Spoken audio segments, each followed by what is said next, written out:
Hyundai plant in Georgia. Officials say roughly 450 undocumented migrants were apprehended. Now, Thursday's raid was carried out by multiple state and federal law enforcement agencies, including ICE, the FBI, and the Georgia State. At 5:11 a.m. Central Time, federal authorities issued a briefing that would quietly send shockwaves through Washington. What they confirmed was brief. What they withheld was terrifying. In less than 6 hours, federal agents seized 9.1 tons of fentanyl, enough to kill millions, from a private railroad executive's compound outside Houston, Texas. Alongside it, military-grade weapons, encrypted servers, and classified transport manifests tied to rail corridors stretching from the southern border deep into the American interior. Officials would later describe it as the most dangerous cartel infiltration ever uncovered inside U.S. transportation infrastructure. And what you're about to hear is how they found it. At 4:32 a.m., the streets of Harris County were silent. Fog hung low over abandoned rail yards. Red warning lights blinked slowly along miles of steel track. In the distance, freight horns echoed long, hollow, almost mournful. Then the convoy arrived. Unmarked SUVs, armored federal trucks, black helicopters cutting through the darkness with surgical precision. Agents from the FBI, ICE, DEA, DHS, and SWAT moved in coordinated silence, radios muted, boots synchronized against wet asphalt. This was not a routine warrant. This was Operation Iron Veil. Simultaneous strike orders were already live across the metro area. An underground casino hidden behind a shell trucking firm. 2 warehouse districts registered as rail maintenance storage. A logistics office embedded inside a non-profit freight development authority.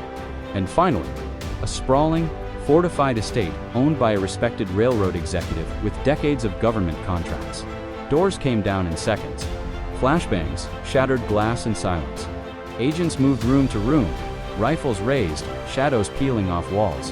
In one warehouse, suspects fled through side exits dragging duffel bags, so heavy they ripped at the seams, cash bricks, vacuum-sealed narcotics, gold bars stamped with foreign refinery marks. In another location, ICE agents breached a reinforced steel door and stepped into a room colder than the outside air.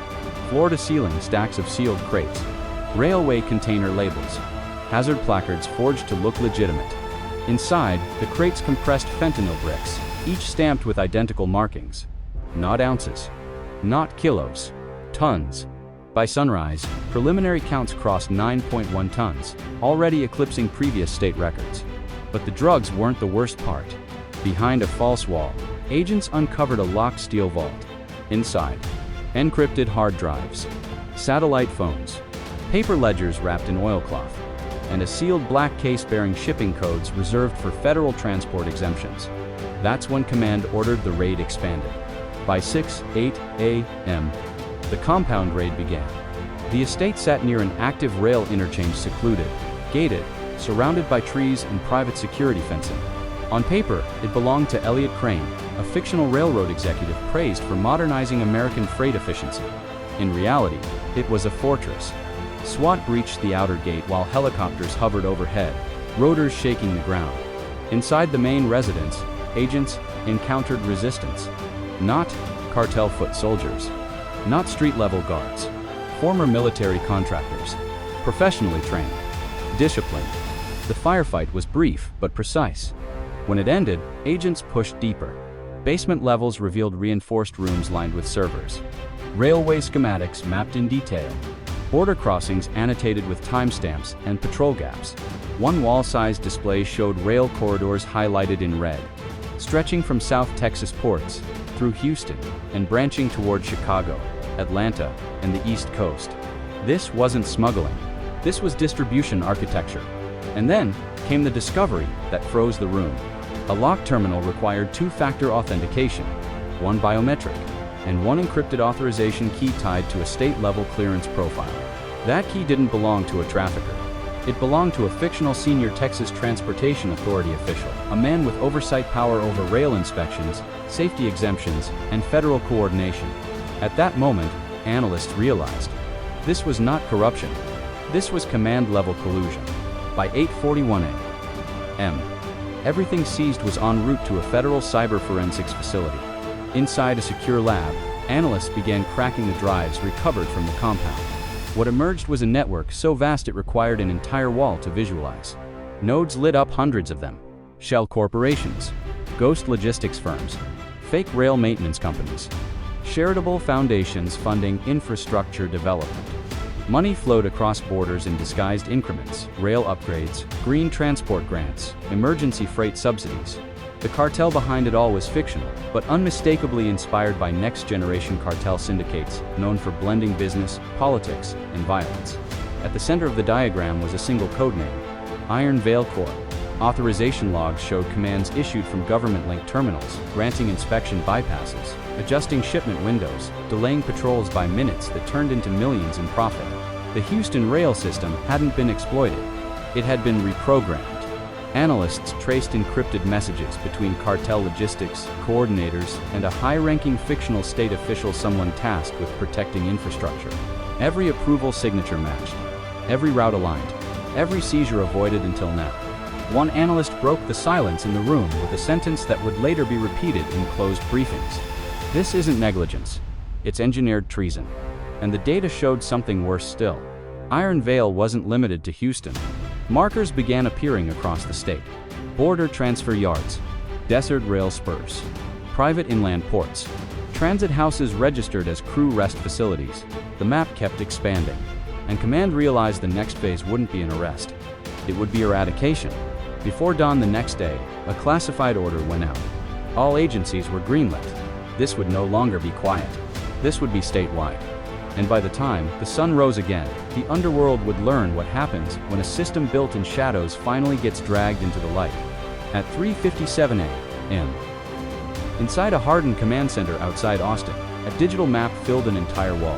Red markers pulsed across Texas rail hubs, desert spurs, inland ports, maintenance yards, private terminals. Each dot represented a node of Iron Veil. More than 1,200 federal personnel were activated. SWAT strike units, ICE tactical teams, FBI rapid response groups, DEA intelligence liaisons. Above them, Black Hawk helicopters idled on standby. Off the coast, naval surveillance assets monitored freight lanes feeding inland rail corridors. This was no longer an investigation. This was eradication. The order was simple: hit everything, at once. At 4:22 a.m., the first wave launched. In the West Texas desert, floodlights snapped on over a rail spur officially listed as inactive. What agents found instead were superlabs buried beneath the sand, shielded from aerial scans, powered by independent generators. Steel doors fell. Ventilation shafts filled with smoke. Inside, rows of chemical processing tables, hydraulic presses, sealed fentanyl molds identical to those seized in Houston. Miles away, near the border, ICE units stormed transit houses disguised as rail worker dormitories. Families weren't inside. Migrants weren't inside. Only armed handlers. Fake documents. Encrypted phones programmed to self-wipe. Convoys tried to run. They didn't make it far. Spiked strips, shredded tires. Helicopters tracked movement from above. Agents intercepted trucks carrying hidden compartments welded into rail flatbeds, stuffed with narcotics and cash. By sunrise, dozens of locations had fallen. But the most explosive discovery came from a private rail inspection authority headquartered just outside San Antonio. Officially, it certified rail safety. In reality, it was Iron Veil's traffic control tower. Agents seized servers containing years of inspection schedules, each one manipulated. Patrol gaps timed to the minute, maintenance windows exploited for movement, safety alerts delayed or erased. This wasn't chaos. It was choreography. By mid-morning, arrests had begun reaching upward. Rail supervisors, inspection chiefs, customs liaisons. Then came the names that froze briefing rooms.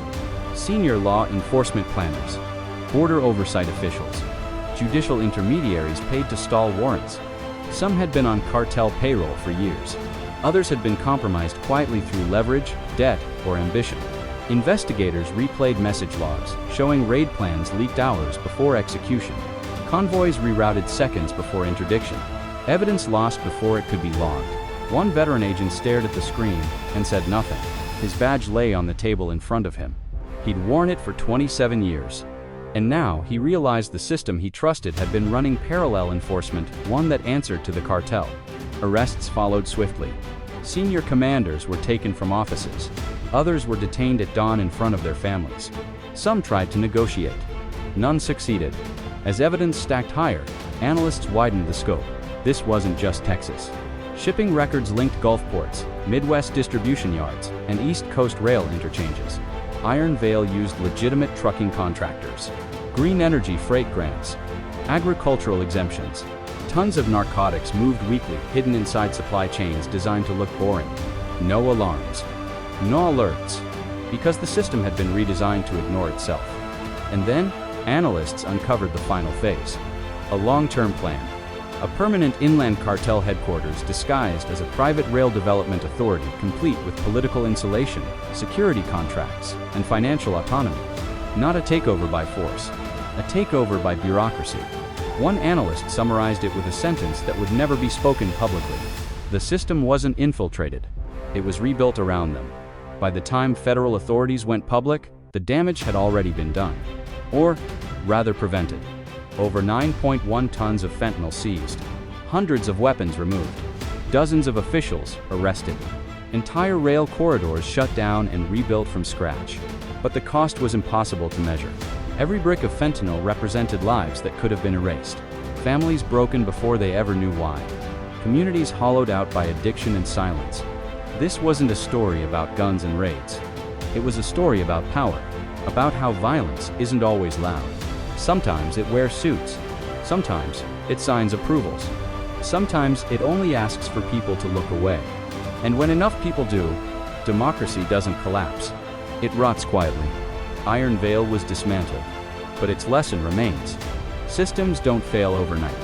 They fail when ambition outpaces conscience, when silence becomes policy, and when no one asks who really controls the tracks beneath their feet.